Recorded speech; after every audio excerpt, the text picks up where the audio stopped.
नमस्कार दोस्तों, हमारे चैनल SBK कहानियाँ में आप सभी का स्वागत है। दोस्तों, आज आपके लिए एक ऐसी कहानी लेकर आया हूँ जिसमें एक माँ ने मरने के बाद भी अपने बेटे को कैसे बचाया। दोस्तों, अगर कहानी पसंद आए तो वीडियो को एक लाइक जरूर करें। तो चलिए वीडियो शुरू करते हैं। शहर में मौसम आज कुछ ज़्यादा ही खराब था। कड़कड़ाती बिजली और तेज गरजते बादलों के साथ पिछले 2 घंटे से झमाझम बारिश होती जा रही थी। बारिश की वजह से शहर की सड़कों पर हर तरफ पानी ही पानी दिखाई पड़ रहा था।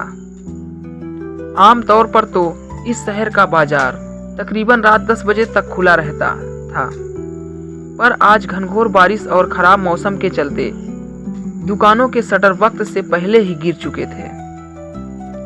साथ ही शहर के कई हिस्सों में बिजली भी गुल थी, जिस वजह से इस बरसते हुए पानी के बीच सड़क पर कुछ एक 4 पहिया वाहनों के अलावा सिर्फ कुछ जरूरतमंद एवं नियमित दिनचर्या वाले लोग ही आते जाते दिखाई पड़ रहे थे, वह भी छाता के साथ।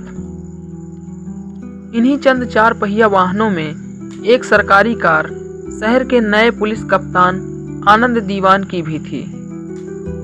दीवान का लखीमपुर जिले से 2 दिन पहले ही इस शहर में स्थानांतरण हुआ था और आज ही उन्होंने पदभार भी ग्रहण किया था।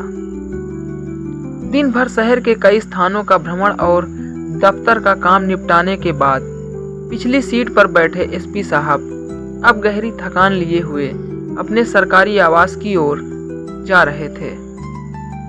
कार की ड्राइविंग सीट पर उनका सरकारी ड्राइवर एवं बगल वाली सीट पर गनर बैठे हुए थे, जबकि अत्यधिक थकान के कारण इस दौरान वह बीच बीच में हल्की झपकी भी ले रहे थे। तभी अचानक से ब्रेक लगाने की एक जोरदार आवाज के साथ एक झटके में कार रुक गई। एसपी साहब का सिर कार की अगली सीट से टकराते टकराते बचा। क्या हुआ मनोहर, ऐसे ब्रेक क्यों लगाया? एसपी साहब ने अपने ड्राइवर पर झल्लाते हुए उससे पूछा। सॉरी सर, पर कार के सामने अचानक से कोई आ गया था।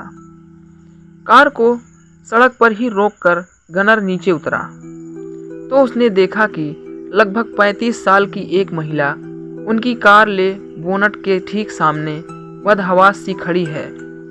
तेज बारिश के कारण उसका भीगा हुआ चेहरा एकदम साफ तो नहीं दिख रहा था, पर पास जाने पर गनर ने देखा कि वह महिला बेहद परेशान दिखाई पड़ रही थी। हेलो मैडम, यही गाड़ी मिली थी क्या सुसाइड करने के लिए आपको? अभी एक्सीडेंट हो जाता तो कल मीडिया में हम पुलिस वालों और हमारे साहब को विलेन बनाकर दिखाया जाता। चलिए हटिए सामने से।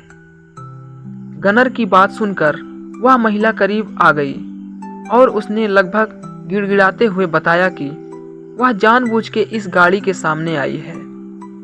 वह एसपी साहब से मिलना चाहती है। महिला की बात सुनकर गनर ने उसे सुबह ऑफिस आने को कहा, पर वह लगभग रोते हुए हाथ जोड़कर एसपी साहब से मिलने की गुहार लगाने लगी। एसपी आनंद दीवान एक बेहतरीन और होनहार पुलिस अधिकारी थे। उन्हें जनता की उतनी ही चिंता होती थी जितनी कि अपने परिवार की। कार के बाहर महिला का हंगामा होते देख वह स्वयं भी कार से उतर आए। हालांकि कार में इस वक्त छाता मौजूद नहीं था, पर फिर भी उन्होंने बारिश में भीगना मुनासिब समझा। एसपी साहब को अपने सामने देखकर वह महिला बेहद भावुक हो गई और जोरों से बिलखते हुए उसने अपनी करुणामयी समस्या उन्हें सुनाई। महिला ने बताया कि वह पास ही की गली में स्थित एक फ्लैट में रहती है। उसका पति अत्यधिक शराब पीता है, साथ ही उसका किसी दूसरी महिला से अफेयर भी है। उनका एक 7 साल का बेटा है। आज उनके पति ने उस दूसरी महिला के साथ मिलकर उसे और उसके बेटे को रास्ते से हटाने की योजना बनाई। उन्होंने फ्लैट के ही एक बंद कमरे में उसे और उसके बेटे को बंद करके किसी जहरीली गैस का रिसाव सारे कमरे में कर दिया है, जिससे कि दोनों की मौत एक हादसा लगे। अंतिम समय में किसी तरह से खिड़की के रास्ते वह तो बाहर निकलकर भाग आई, पर उसका बेटा अभी भी उसी कमरे के अंदर बंद है। अगर उसे जल्दी नहीं बचाया गया तो उसकी जान चली जाएगी। महिला की बात सुनकर एसपी साहब दंग रह गए। बेहद संवेदनशील मामला था। महिला को साथ लेकर वह उसके बताए गए पते पर अपने गनर सहित लगभग दौड़ते हुए गए। इस दौरान उन्होंने क्षेत्रीय पुलिस को भी सूचना दे दी थी। जल्दी ही वह उस फ्लैट तक भी पहुंच चुके थे। फ्लैट का दरवाजा बाहर से लॉक था। उन्होंने किसी तरह से उसे तोड़कर अंदर मौजूद बंद कमरे को जैसे ही खोला, उनका दम घुटने लगा। अंदर सच में ही जहरीली गैस का रिसाव हुआ था। आनंद दीवान और उनका गनर अपनी नाक पर रुमाल रखकर तेजी से अंदर गए। वहां एक कोने में फर्श पर उन्हें एक महिला पड़ी हुई दिखाई दी।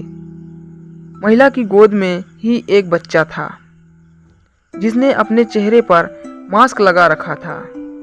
महिला ने उस बच्चे का सिर अपने आंचल में ढक रखा था। शायद इस कमरे में एक ही मास्क मौजूद रहा होगा, जिसे इस महिला ने अपने बेटे को पहना दिया होगा और खुद बिना मास्क के ही जहरीली गैस से संघर्ष कर रही होगी। एसपी साहब ने दोनों को खींचकर कमरे से बाहर निकाला। बच्चा शायद मास्क लगाए हुए था, इसलिए उसकी नब्ज अभी चल रही थी, पर उसके साथ जो महिला थी वह मृत हो चुकी थी। पर जैसे ही आनंद दीवान का ध्यान महिला के चेहरे पर गया, उसे एक जोर का झटका लगा। सिर्फ आनंद दीवान ही नहीं, उनका गनर भी बुरी तरह से चौंक गया। आखिर ऐसा कैसे संभव था? यह मृत महिला वही थी जो उनकी गाड़ी के सामने आई थी और उन्हें सारा मामला बताकर यहाँ तक लेकर आई थी। सिर्फ चेहरा ही नहीं, इस महिला ने भी हूबहू ऐसी ही लाल साड़ी पहन रखी थी जैसी कि उसने पहन रखी थी। इस दौरान क्षेत्रीय पुलिस और एम्बुलेंस भी आ चुकी थी। एसपी साहब तेजी के साथ दौड़ते हुए अपनी फूलती सांसों के साथ उस फ्लैट से बाहर निकले और चारों ओर उस महिला को तलाशने लगे जो उन्हें यहाँ तक लेकर आई थी, पर वहाँ दूर दूर तक कोई भी नहीं था। कुछ ही देर बाद बच्चे को एम्बुलेंस से अस्पताल ले जाया जा रहा था, जबकि उस महिला के मृत शरीर को पोस्टमार्टम हाउस उसे ले जाते वक्त स्तब्ध खड़े एसपी साहब की नजरें उस महिला के चेहरे पर ही टिकी थी। एक बेहद गहरा सुकून उसके चेहरे पर दिखाई दे रहा था। शायद वह सुकून अपने बेटे को बचा पाने का था, भले ही इस प्रयास में उसकी खुद की जान चली गई। ऐसा बलिदान, ऐसी निस्वार्थ ममता एक माँ के अलावा भला इस संसार में दूसरा कौन कर सकता है? मृत्यु के बाद भी जिसकी ममता, जिसका दुलार अपनी संतान के लिए जीवित रहता हो, उस माँ की तुलना भला कौन कर सकता है? उस माँ ने अपने जीवन के अंतिम क्षणों में भी खुद की चिंता किए बिना अपने बेटे को जीवन दान देने का पूरा प्रयास किया। उसे बचाने की कोशिश में वह खुद तो चल बसी थी, मगर उसके दिल में मौजूद बेटे को बचाने की ममतामयी जिद उसकी मृत्यु के बाद भी जिंदा थी। और उसी जिद के चलते शरीर छोड़ चुकी उस माँ की आत्मा का भी बस एक ही लक्ष्य था, बेटे को बचाना।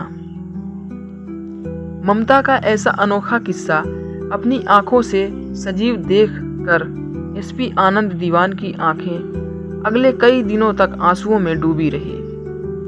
उन्होंने उस महिला के हत्यारे को बहुत जल्द जेल की सलाखों के पीछे पहुंचाकर अपना कर्तव्य तो पूरा किया ही, साथ ही उस मासूम बच्चे के स्वस्थ होते ही उसे गोद लेकर एक माँ की तड़पती हुई आत्मा को भी अथाह सुकून देकर उसे भी मोक्ष की प्राप्ति दिलाने में मदद की। दोस्तों, ये कहानी आपको कैसी लगी? हमें कमेंट बॉक्स में अपनी राय जरूर दें। वीडियो अच्छा लगा तो प्लीज़ एक लाइक करें और हमारे चैनल को सब्सक्राइब जरूर करें। वीडियो देखने के लिए धन्यवाद।